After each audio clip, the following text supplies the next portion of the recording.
अर्धवार्षिक परीक्षा 2022 8 दिसंबर 2022 से राजस्थान प्रदेश में कक्षा 9वीं से 12वीं तक की अर्धवार्षिक परीक्षाओं का आयोजन किया जाएगा। इस वार्षिक परीक्षा में कुछ इस प्रकार का ही पेपर आपके आएगा। पेपर है वो सभी जिलों का अलग अलग बनाया जाएगा। 70 नंबर का ये पेपर होगा हाफ ईयरली एग्जाम के लिए।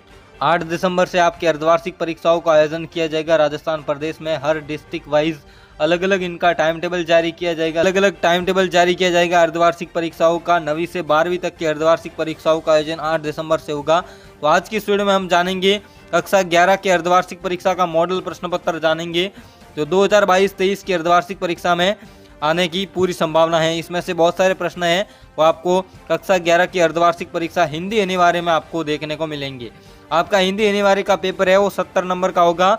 टाइम है वो 3 घंटा और 15 मिनट का आपको दिया जाएगा। पहले जो टाइम था वो 2 घंटा 45 मिनट का था, अब टाइम में बढ़ोतरी कर दी। जो पहले टाइम चलता था वही टाइम कर दिया। 3 घंटा और 15 मिनट का पेपर आपको दिया जाएगा अर्धवार्षिक परीक्षा में। और हिंदी अनिवार्य का ये पेपर है, मॉडल प्रश्न पत्र है। आज की वीडियो में इसमें आंसर सहित जानेंगे और बहुत सारे प्रश्न हैं वो आपकी अर्धवार्षिक परीक्षा हिंदी अनिवार्य कक्षा 11 में आपको देखने को मिलेंगे। तो देखते हैं आज की इस वीडियो में किस तरीके से प्रश्न पत्र आएंगे और प्रश्नों का उत्तर भी हम आपको बताते जाएंगे। तो वीडियो में एंड तक बने रहे। तो आइए शुरुआत करते हैं आज की इस महत्वपूर्ण प्रश्न पत्र की। सबसे पहले जो आएगा वो आएगा खंड अ। खंड अ में पहला प्रश्न आपको पूछा जाएगा, निम्नलिखित पठित गद्यांश को पढ़कर दिए गए प्रश्नों के आपको उत्तर देने हैं। आपको जो ये पूरा गद्यांश दिया गया है देख सकते हैं आप, आपकी किताब से ही आया है। पठित यानी कि आपकी किताब से ही आया है, जो आपकी हिंदी की बुक है अनिवार्य उसी किताब के किसी चैप्टर से ये गद्यांश उठाया गया है। तो इस गद्यांश को क्या करना, ध्यान से पढ़ना और नीचे आपको प्रश्न दिए गए ये आप देख सकते हैं।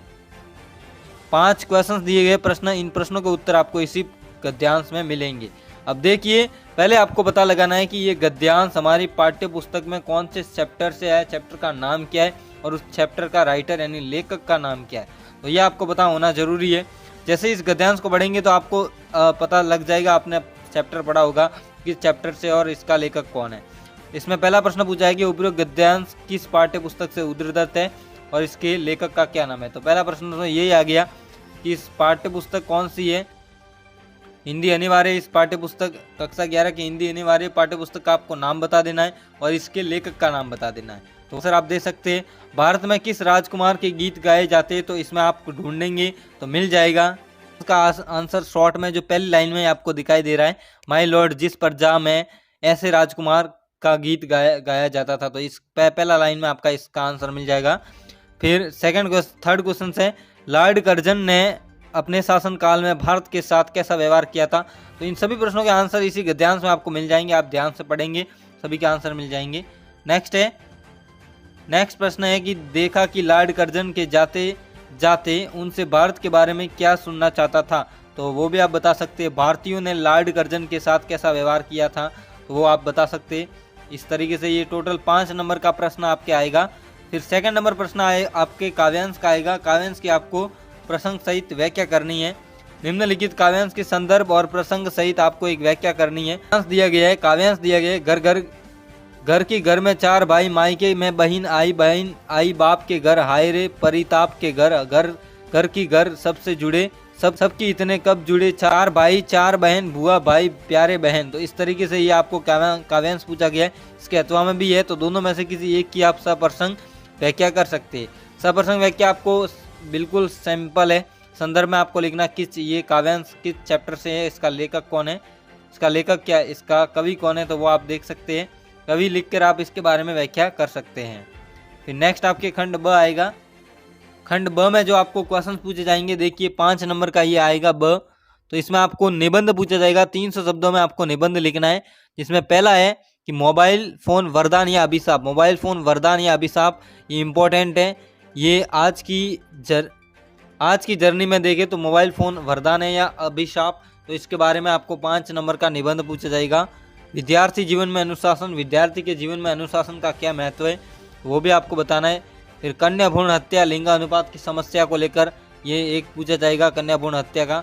तो तीनों में से कोई एक निबंध आएगा, वो आपको एक निबंध लिखना है। तो तीनों इंपॉर्टेंट है, अच्छे से एक बार देख लेना है। चौथा प्रश्न है कि अपनी ग्राम पंचायत के सचिव की ओर से अपने जिला कलेक्टर सीकर, जिला कलेक्टर सीकर है को गांव में फैली बीमारियां, मौसमी बीमारियों यथा मलेरिया, डेंगू एवं चिकनगुनिया के उपचार हेतु चिकित्सकों की टीम भेजने हेतु कार्यालय पत्र आपको लिखना है। तो आपको पत्र लिखना है, एड्रेस वगैरह डाल देना है। एड्रेस डालने के बाद क्या प्रॉब्लम है वो लिखना है। फिर आप अच्छे से कलेक्टर को एक पत्र, कार्यालय तौर पर पत्र लिख सकते हैं। तो लिखना क्या है आपको, सीकर जिला कलेक्टर को लिखना है एक ग्राम पंचायत के सचिव की ओर से। तो आपको सचिव है और जिला कलेक्टर को एक पत्र लिखना, सीकर के जिला कलेक्टर को, और हमारे गांव में ये बीमारियां फैली हुई है, तो इस मौसमी बीमारियां है जिसको चिकित्सकों की टीम भेजी जाए उपचार के लिए, इस तरीके से लिख सकते हैं। इसके अथवा में है कि जिला कलेक्टर उदयपुर की ओर से राजस्व सचिव राजस्थान सरकार को स्वच्छता अभियान हेतु बजट स्वीकृत जारी करने हेतु शिकायत सरकारी पत्र लिखना है। इसमें भी आपको पत्र लिखना है कि जिला कलेक्टर उदयपुर की ओर से लिखना है, राजस्व सचिव मानते हुए जिला कलेक्टर उदयपुर की ओर से आपको लिखना है राजस्थान सरकार को स्वच्छता हेतु अभियान बजट स्वीकृत जारी करने हेतु, ये भी आप लिख सकते हैं। नेक्स्ट है, अपने शहर की अनियमितता बिजली कटौती पर समाचार पत्र को प्रेषित करते हुए एक रिपोर्ट तैयार करनी है।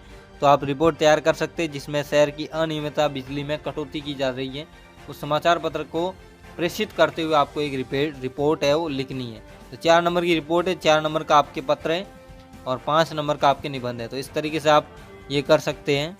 इसके बाद नेक्स्ट आपके खंड स आता है जिसमें आपको किताब के जो प्रश्न पूछे गए निम्नलिखित प्रश्नों के उत्तर बहुविकल्पी, अति लघुत्रात्मकीय और लघु देने हैं इनके आंसर। प्रश्न नंबर 6 आपको पूछा है अलंकार के बारे में पूछा है कि पीपर पाथर पूजने लागे तीर्थ गर्व भुलाना, पंक्ति में अलंकार कौन सा है।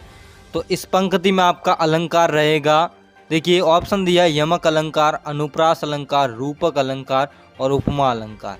तो इस पंक्ति में देख सकते हैं पीपर पाथर पूजन लागे, पूजने लागे, इस पंक्ति का आंसर होगा, इसमें अलंकार है ब, अनुप्रास अलंकार इसका राइट आंसर हो जाएगा, ब इसका राइट आंसर है। नेक्स्ट है कि भारतीय गायिकाओं में बेजोड़ है, भारतीय गायिकाओं में बेजोड़ कौन है, मतलब गाने वाली बेजोड़ कौन थी।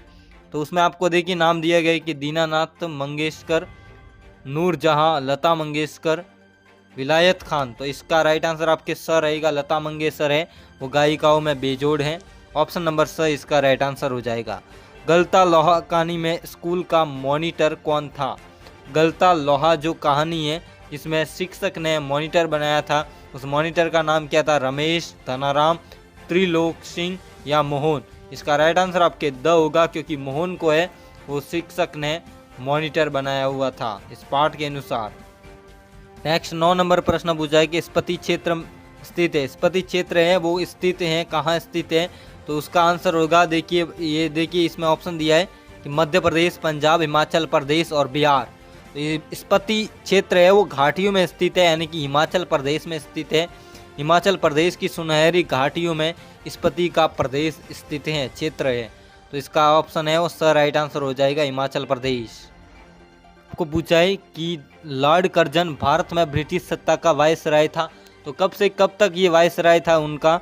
तो देखिए ऑप्शन दिया है कि 1899 से 1904, 1899 से 1905 या 1904 तक, इनमें से कोई नहीं। तो देखिए हकीकत में इनका वायसराय की बात करें तो 11 जनवरी 1859 से 20 मार्च 1925 तक इनका वो वायसराय रहा था, जिनमें देखिए तो इनमें से कोई नहीं है, ऑप्शन नंबर द इसका राइट आंसर होगा, इनमें से कोई नहीं। तो ये तीनों ऑप्शन गलत है, द इसका राइट आंसर हो जाएगा। अफसर लोग उन पर बहुत विश्वास करने लगे थे, किस कारण मुंशी वंशीधर पर अफसर विश्वास करने लगे थे, किस कारण है मुंशी वंशीधर पर अफसर है वो विश्वास करने लगे थे। के आंसर को समझे तो जाड़े के दिन थे और रात का समय था, नमक के सिपाही चौकीदार सभी निंद्रा में मस्त थे और मुंशी वंशीधर को यहाँ आए अभी तक लगभग 6 महीने से अधिक न हुए थे, लेकिन इस थोड़े से समय में ही उन्होंने अपनी कार्यकुशलता, ऐसी कार्यकुशलता थी उनमें और उनके उत्तम विचारों से अफसरों को मोहित कर लिया और अफसर लोग उन पर बहुत विश्वास ट्रस्ट करने लग गए थे, बहुत विश्वास करने लग गए थे। तो ये इसका आंसर रहता है। नेक्स्ट प्रश्न है कि मास्टर त्रिलोक सिंह ने धनराम को क्या व्यंग्य वचन कहे थे। मास्टर है त्रिलोक सिंह उसने धनराम को क्या व्यंग्य वचन कहे थे। मास्टर ने धनराम को क्या वचन कहे थे, तो देखिए आपको बताते हैं कि धनराम को 13 का पहाड़ा मार खाने के बाद भी याद नहीं हुआ था। उस धनराम को 13 का पहाड़ा नहीं आता था और बहुत सी मार खाने के बाद भी धनराम को 13 का पहाड़ा याद नहीं हुआ। तो मास्टर त्रिलोक सिंह ने उसे कहा कि तेरे दिमाग में तो लोहा भरा है रे, लोहा भरा है रे, विद्या का ताप कहाँ लगेगा इसमें।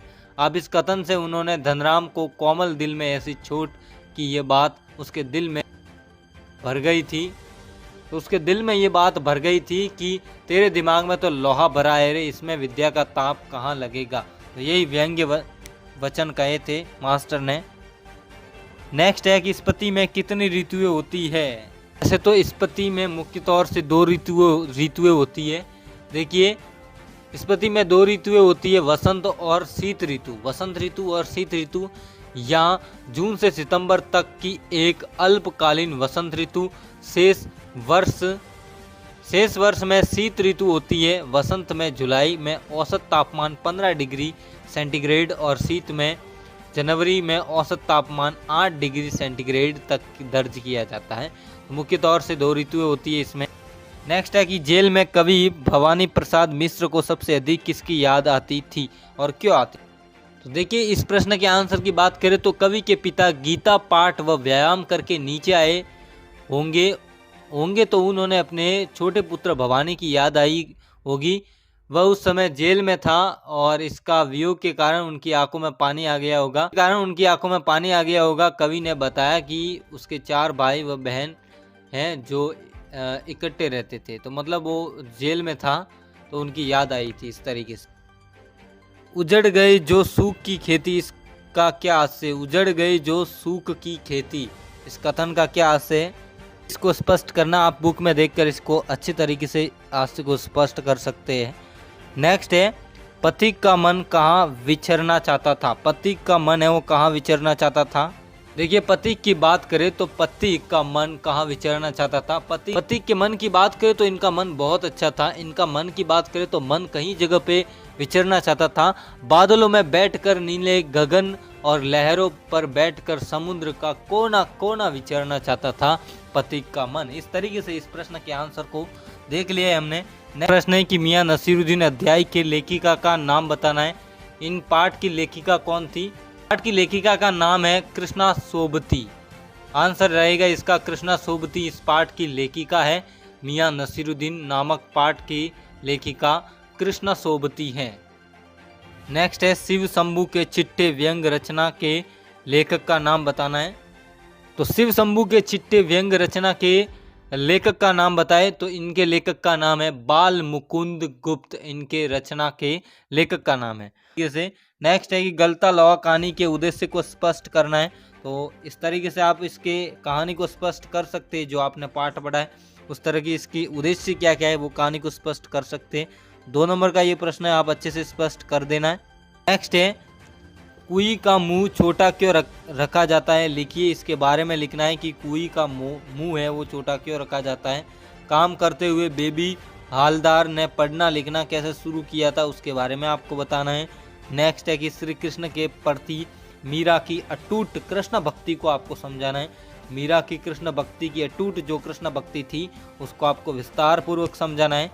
कवि के पिता ने अपने 5वें पुत्र को सोने पर सुहागा क्यों कहा। इस तरीके से इसको भी आपको समझाना है। अभिमान भरा आंखों में इसका किसानों की आंखों में इसका अभिमान भरा था, तो उस तरीके से आपको इसका समझाना है। तो वेरी इंपॉर्टेंट प्रश्न है ये, सभी के सभी महत्वपूर्ण प्रश्न है। ये सभी जिलों के पेपरों में आपको देखने को मिलेंगे। किसी किसी पेपर में आपको बहुत सारे प्रश्न देखने को मिलेंगे। तो इस तरीके आप इस प्रश्न पत्र को तैयार करें। 100% मैं गारंटी देता हूँ बहुत सारे प्रश्न आपके पेपर में आएंगे। नेक्स्ट है कि पथिक कविता में सूर्योदय वर्णन के लिए किस तरह के बिंबों का प्रयोग किया गया है। 2 नंबर का प्रश्न है किस बिंब का प्रयोग किया गया है। तो उस तरीके से उस कविता के आधार पर सूर्योदय का वर्णन किया गया है उसमें आपको पूरा समझा देना है। नेक्स्ट है फिल्म निर्माण किसी तपस्या से कम नहीं है। पाथरे पांचाली फिल्म के संदर्भ में इस कथन को सिद्ध करना है। तो ये 2 नंबर का प्रश्न आप इसे सिद्ध कर सकते हैं। फिर आपको नेक्स्ट खंड में द वाले प्रश्न पूछेगी। खंड द में आपको 4-4 नंबर और 3-3 नंबर वाले प्रश्न पूछे गए हैं। इसमें पहला प्रश्न है 28 नंबर प्रश्न है, मियां नसीरुद्दीन के चरित्र की विशेषताओं को स्पष्ट करना है। मियां नसीरुद्दीन की जो आपको पार्ट में जो चरित्रताएं है उनकी विशेषताओं का वर्णन करना है। फिर नमक का दरोगा कहानी धर्म धन पर धर्म की विजय की कहानी को सिद्ध करना है। नेक्स्ट है कि आलो अंधारी पाठ के आधार पर बेबी हालदार के चारित्रिक विशेषताओं के बारे में आपको बताना है। ये नहीं तो इसके अथवा वाला भी कर सकते हैं। संगीत के क्षेत्र में लता मंगेशकर का स्थान निर्धारित करना है, कीजिए तो वो भी आप बता सकते हैं।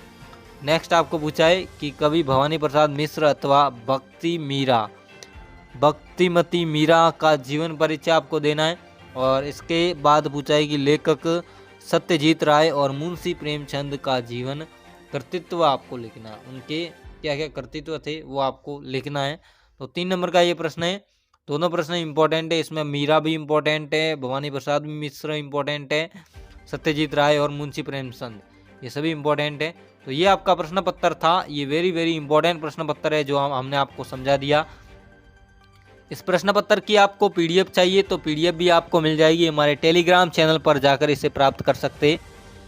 bkstudy.com वेबसाइट पर जाकर भी आप इसे प्राप्त कर सकते हैं। वेबसाइट का लिंक डिस्क्रिप्शन, टेलीग्राम चैनल का लिंक भी डिस्क्रिप्शन में मिल जाएगा।